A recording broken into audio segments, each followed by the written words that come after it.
Anybody can treat you good when they're happy, but how does he treat you when he's not feeling good, when he's angry, when he's irritated? The path of least resistance for a guy who doesn't want to make himself vulnerable and doesn't like conflict at all and runs away from honest conversations, they love to ghost. Sometimes we have to be okay with sitting with emotions. If this coffee date goes wrong, if something embarrassing happens to me, I have to be okay with sitting with these emotions. Or don't go into this date thinking it has to be perfect. Okay. The way this person speaks about other people, there's 90% chance that this person is speaking like this about you with someone else. We had to learn to sit with our emotions. When we become comfortable with emotions, events don't become as scary. Being alone with yourself doesn't feel scary. It feels like you're secure, you feel confident. You don't look for someone just to fill a void or to distract yourself.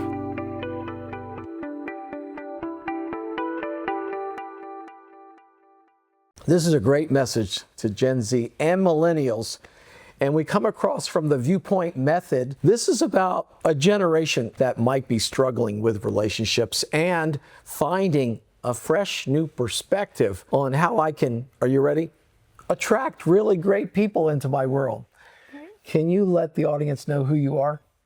Hi, my name's Alicia. I'm 22. I grew up in Maryland, and I'm just here to put my perspective in and what the younger generation thinks about dating. Great. And I'm John Cokinos, and good to see you. Okay, now let's talk about what frame of mind do I need to be in to be ready to find somebody out there? I mean, let's start with it's an inside job first. Like if I'm not feeling great about myself, what does that say to you, Alicia? Well, before getting into any relationship, what's really important is having a strong sense of self.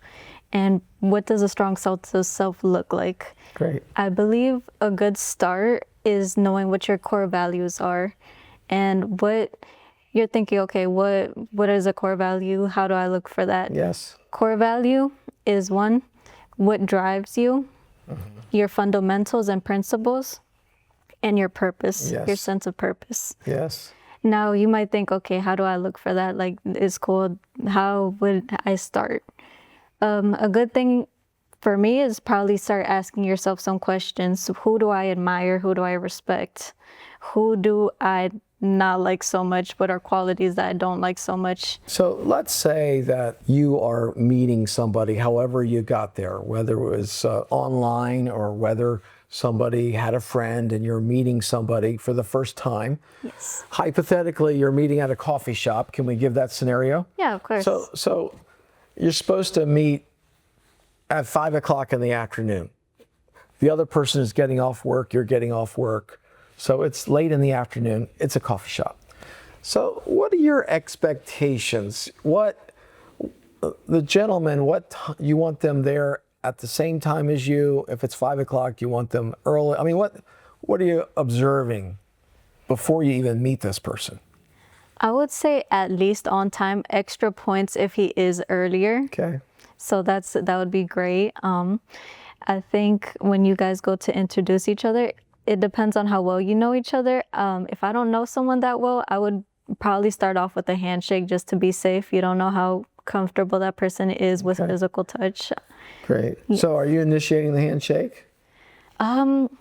If they don't initiate it, I would initiate the handshake. But Great. yes. And your outlook for this, I mean, there's a lot of emotions going on, Right. Wherever you are, your expectations. What's your overall outlook from having a coffee with somebody that would be healthy? That you couldn't be let down no matter what the results are. What would be your overall perspective of it? Well, I honestly think sometimes we have to be okay with sitting with emotions. Like if this coffee date doesn't go wrong, or if it goes wrong, if something embarrassing happens to me, I have to be okay with that. Right. Like I have to be okay with sitting with these emotions. So don't go into this date thinking it has to be perfect. Okay. It's very mutual. You guys are meeting each other and you're just going to see how it goes. Okay, great. So what observations would you have in a normal course of conversation with somebody that you're getting to know? I always like to start with hobbies. I think that's a perfect way to get to know somebody. Just asking them what they like to do. or what they're interested And in. what would that indicate to you? For example, give me some scenarios of some hobbies, and what would that reveal to you? Okay, so I think a big one is, at least when I talk to people there, I do get to know a lot of car guys. They like to work on cars. And it shows me that they like to work with their hands. They like solving problems. It's almost a puzzle. Okay.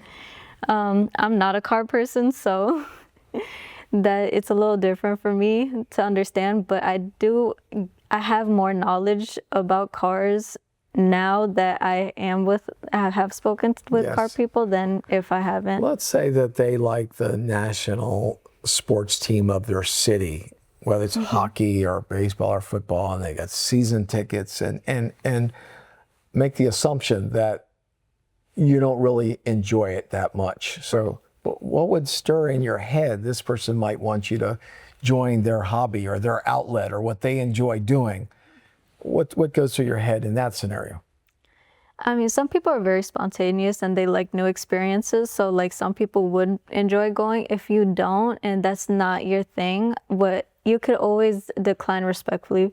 Be like, hey, like this is not really what I'm interested in. But I would definitely recommend you still go. Maybe take a friend with you. Yes, and you like to be very transparent. You know, you don't mind saying it like it is. So Right. what are some things that might come up that you would have to just kind of say, hey, this is how I see it? Like if you didn't want to see the person again, and we'll go into reasons why, what would you say to that person?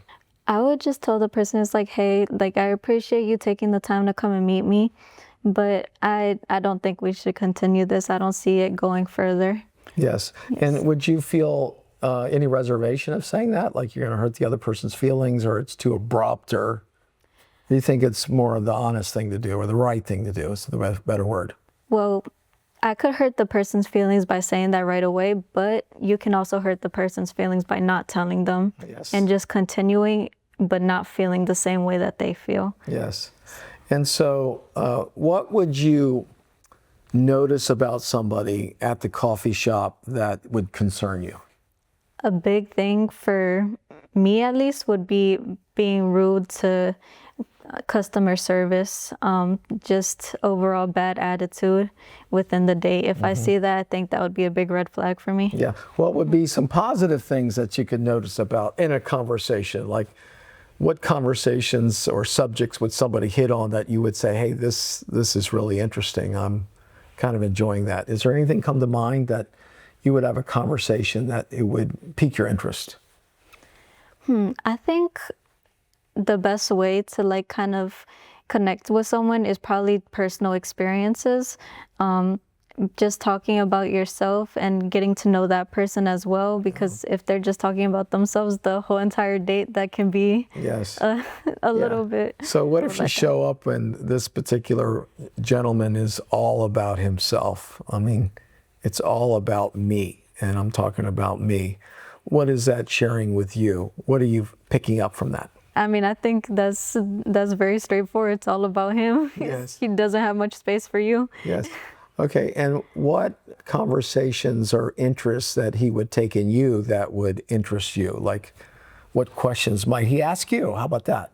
I think a very safe thing is just asking about the family, asking about what you like to do.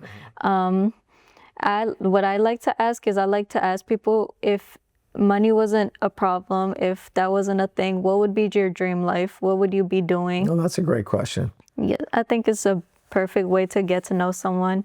Yes. And so how would you know if you would want this to continue and that person has interest and you might want to take it, to the next step and see this person again? What would be some of the things that would have that happen? I mean, what would resonate in your head or hold on to your mind that you would notice? What would you notice about this conversation? I would say, do I feel energized after this date? Yes. Do I feel, how did this person leave me off? Yes.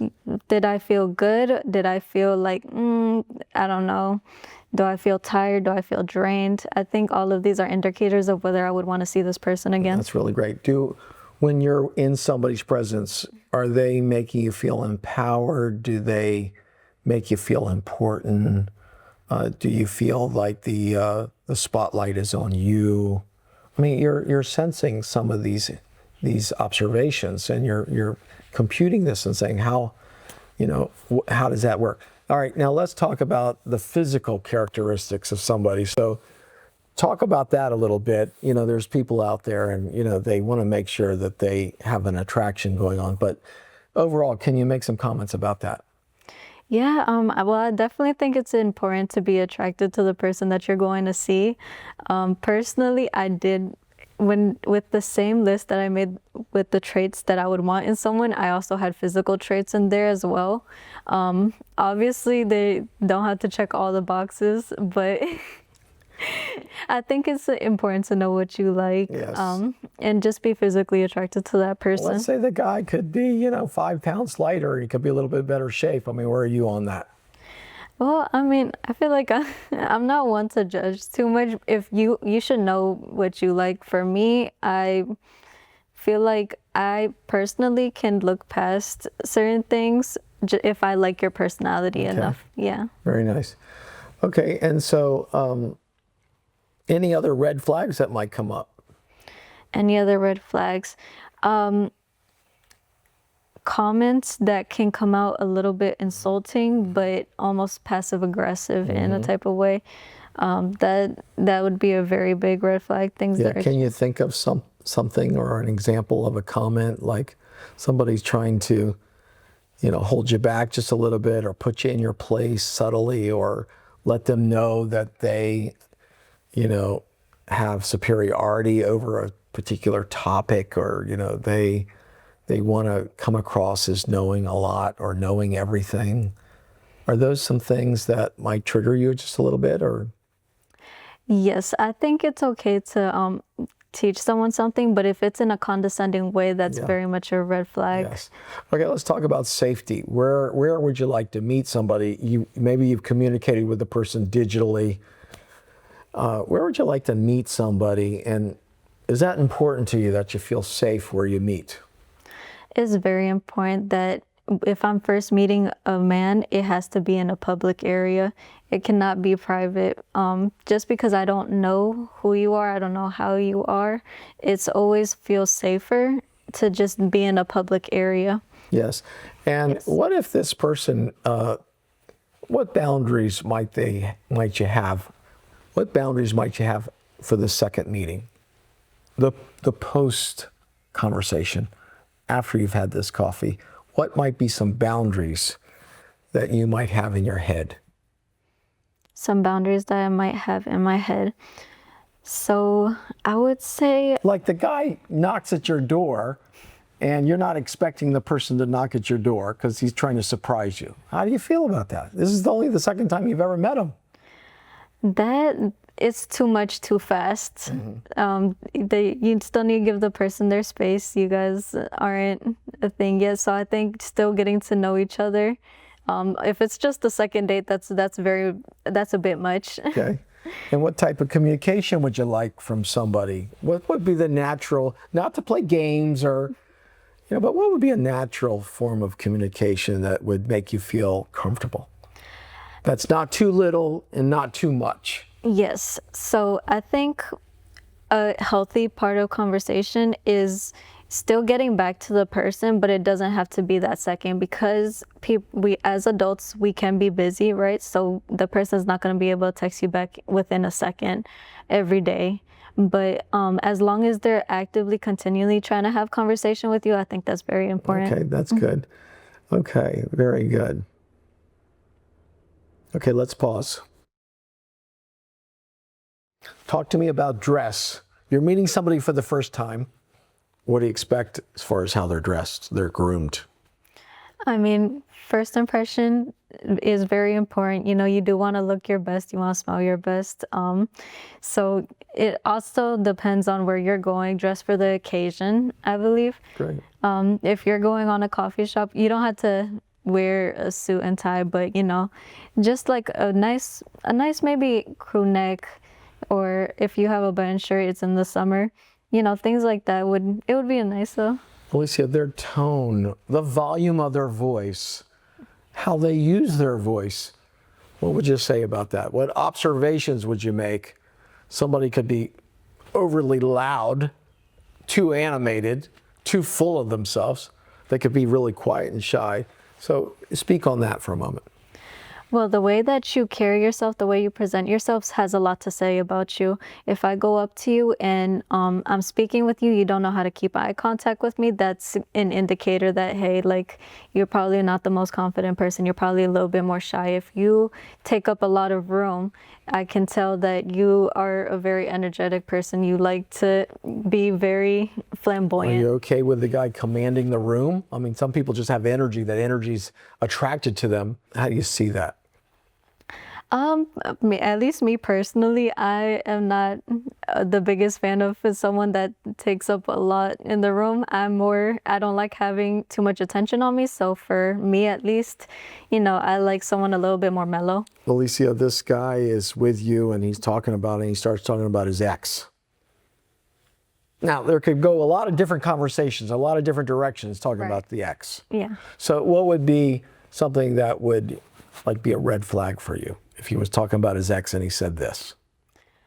I think insulting your ex is very much a red flag for me, at least. You can talk about the situation that you went through, but I don't think there's a need to insult. So if you're going and insulting someone that you were interested in once, yes, that's a red flag. Is there any subtle way that this person could insult you? They don't even know you. Some way that they're speaking downhill to you.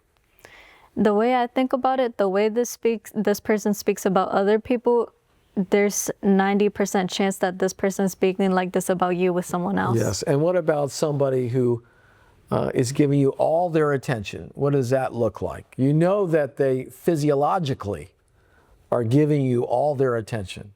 What does that look like? Well, I look at the feet usually are pointed towards you when they're paying attention to you. They're keeping eye contact. Most of the time they ask questions. They're actively listening. They're not looking at other things. They're not getting distracted while you're talking. Little things like that shows that you're interested. Great.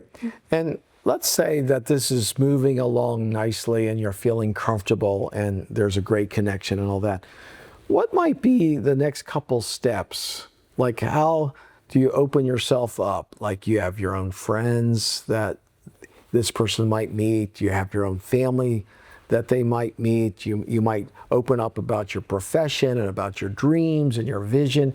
Does somebody even give a damn about your vision and your dreams? Or is it all about me? It's all about me. Let me tell you what I'm going to be doing. But what if somebody takes an interest and they want to know about where you're going and your talents and your vision in life? Where are you on that? What happens when I say that to you? I mean, for me, it's very important. And for everyone, it's very important that the person takes at least some interest or at least supports what your thought process is, what you believe in, the core values that you have. It's important that that person supports it. Because if you guys do go on and you guys date, that's the person that's going to be there for you. And everybody says, well, a man of their word is very important. But what would let you know that this guy, when he says something to you, his word is his bond? What would let you know that? When I make a date with him, is he going to be there? Is he going to be there on time? Is he going to make excuses? Is he going to cancel last minute? All of these things. If he doesn't do that, I mean, that doesn't show that he would be a man of his word. Like, he has to take some authority over his actions. Great. And this person, enjoys his flexibility. Mm-hmm. He wants to leave his options open. You can kind of get a vibe to that he's kind of seeing what's out there.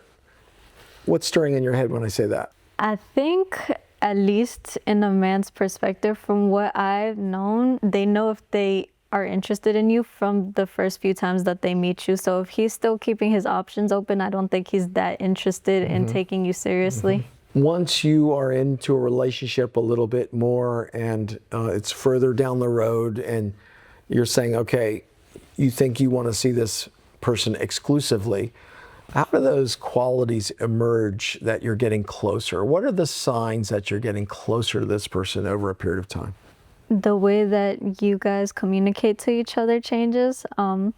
It's more comfortable. It doesn't feel as like I don't know this person. This person's almost a stranger to me. It's more of, okay, like I do want to see this person more often. And I feel good when I see this person. We've been interacting a lot. So, John, have you heard of ghosting, or are you familiar with ghosting? Well, the path of least resistance for a guy who doesn't want to make himself vulnerable and doesn't like conflict at all and runs away from honest conversations, they love to ghost. It's not right. It happens all the time. It's not right. And is there any way to prevent that earlier on? Because I think it would be, what would be the alternative to meeting somebody and you're waiting for communication and they ghosted you? Is there a way to manage that earlier on? If this is someone that you met and you've had a conversation, you're like, hey, if you're not interested in me, let me know ahead of time. But let's say they don't do that and they just stop communicating with you. I would not recommend reaching out to this person again. You can reach out to check up on them. Just make sure they're okay, because some people, they might be going through something, which they can tell you if they are. But I would recommend not taking this person into a relationship, because for someone that just will stop communicating with you without any sign, that's someone that's not interested in you. Yes. We're trying to find somebody else. And I want to believe that there is somebody out there. So what happens to you, Alicia, where you have to be at a certain place? That's the first step. So what would you say as to your steps? Talk to the viewers out there that are a little frustrated, and they always want to say there's no good guys out there. Do you believe that? And what would you like to say to them about that? Well, what I would say is it's okay to be uncomfortable. We had to learn to sit with our emotions. When we become comfortable with emotions, events don't become as scary. That person, being alone with yourself doesn't feel scary. It feels like you're secure. You feel confident. You don't look for someone just to fill a void or to distract yourself. So I think working on yourself, becoming okay with the emotions, will help in the future. Yes, and you're becoming, we're both in the relationship, both parties need to become the giver in the relationship. And you want that to happen. Yes. And that relationship is not always going to be easy. No. No, so where's your perspective on, it's a little bit, you're getting to know somebody, you're kind of set in your ways and somebody else is set in their ways, and somehow you're going to have to navigate through some choppy waters. You're going to have to learn how to resolve conflict and misunderstandings, because that's one of the keys to a great relationship. So how do you do that? How would you do it from a woman's perspective? Well, I think it's very important to know that we're all like a battery. One day we could be at 10%, another day we could be at 100%. And depending on what you are, that your other partner, he might be at 90%, you might be at 10%. So he is going to take that energy that you don't have and he's going to put his part in. But the next day he might be at 5% and you're going to be at 95%. Mm-hmm. And you're the one that's going to be having to give. Yes. So I think just being able to support each other is a big part of the relationship. Yes. Your thinking, from the woman's perspective is pretty darn important. Your ability to support, and I don't want this person leaning on me every second, but I can certainly support this person when they're going through ups and downs. It strengthens him. It allows him to feel value. You want this person to feel a certain respect. And if I'm showing you respect, it's easier for you to show me respect, right? Yes. So under what conditions would you feel respected? How about that? Under what conditions would you feel respected in a new relationship? I think the biggest thing for a woman to look at is the first argument or the first fight that you guys get into. How does he react? How does he treat you in that argument? Yes. Because that's very showing of how he will treat you. Anybody can treat you good when they're happy, but how does he treat you when he's not feeling good, when he's angry, when he's irritated? those can be very big indicators of what the future will look like, because it's not always going to be sunshine and rainbows. Yes, definitely. So working through conflict, and also if you're feeling respect, if this person is respecting you, then it's easy for you to show respect back. And how would you show respect to a person that you're admiring? How would you show respect from a woman's perspective? Well, I think this could jump into love languages almost. I personally am, I would say, a gift giver. I could give someone the things, whether it's food, whether it's just a little surprise that I bought on the way, just so they feel like remembered and they feel, special that someone got them something. And there could be someone that is words of affirmation. They are constantly complimenting you. They support you. They are trying to be positive. They're always uplifting you. Things of that nature. Yes, and what about there is an argument and the gentleman gets let's say gets very quiet. Where are you on that? He's very quiet. His feelings are hurt, or he's confused, or where are you on that? Okay, so let me give you some personal experience. So in the beginning of my relationship, when I used to get into fights with my boyfriend, he would get quiet. And that for me was very different than what I was used to. So for me, that's something that I had to adapt from him, because I wasn't used to it. For me, it felt unnormal, it felt unnatural, but that was just his way of coping with his anger. And I think it's honestly a very healthy way for them to give him a minute. I had to learn how to give him his space, and then he'll come back and we'll speak about it later. Beautiful, beautiful. Hey, let's take a pause for just a moment. My name is John Cokinos, and I'm the founder of the Viewpoint Method principles. When I was a young professional, I was always out in front of an audience, and I was always looking for life principles, motivational things, processes to enhance my own life and the audience's life. And I had 4 great mentors all my life, and I started to document and come up with a curriculum, a method to bring out these principles for myself. When I started to practice the Viewpoint Method principles, my life changed drastically. My relationships got better, my financials got better. I started to attract really wonderful things, good people, good circumstances, good things into my world, and good people too. And then guess what happened? I started to work with students, and it was very satisfying. I felt a great sense of fulfillment and satisfaction, because guess what? The students' lives started to change too. Well, in every area you can imagine. And so I really found out that when I was working with them and personally coaching these young students, I would say millennials and Gen X students, great things started to happen. They just had to follow the curriculum. So I started to have coaching calls once a month and twice a month, and I started to have retreats, and all of a sudden it became a community. And these young professional lives are, when they change their viewpoint, when they have a different perspective, when they are accountable to somebody, when they start looking at things differently, everything starts to change. The key thing is though, are you sitting down? You need to be in a good place. So we work on making sure you're in a good place, a good headspace, to see the world in a totally different way, to write a new agreement, to have a new agreement with what you expect from yourself. And what started to happen is people's lives go in the upward trajectory. So personal coaching, let me pause, it's got to be a good match. You go to viewpointmethod.com, you fill out a short form, we get on a Zoom call, we get to know each other. There's an investment on your part. Some young professionals, they need a scholarship, which is understandable. We start to work together. And so if it's a good match, your life in many different ways will transform itself in ways you just can't imagine. So, upwards and onwards.